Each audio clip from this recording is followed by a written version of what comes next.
Oh, mga master. Kadalang tayo. May kumain na. Yan.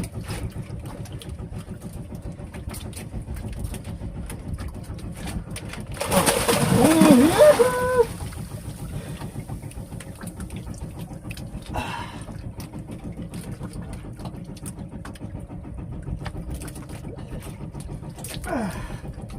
Yan mga master. Walang nahuli natin sa umagang ito.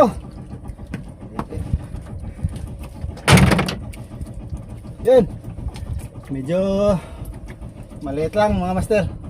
Pero pwede na rin pang bawi sa krudo. Yan mga master. Thank you Lord.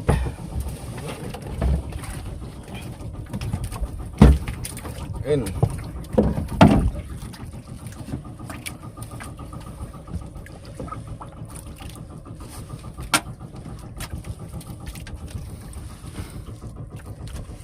Paslak.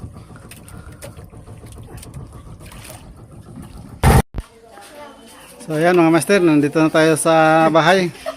Ito lang yung nahuli taga namin. Pang cuts and cook lang. Napakalaki mga kamaster. Oy! So, alam na ako. Kuy ko na ni bay. 5 kilos. Hindi pa nakabot ng 4 kilos. Yan mga master, Isang gramo na lang. isang kain lang talaga yung napinggan ko ngayon. Yan lang talaga. Aldo. So ayan mga master, ipapadala natin doon sa kuan para magka pa na.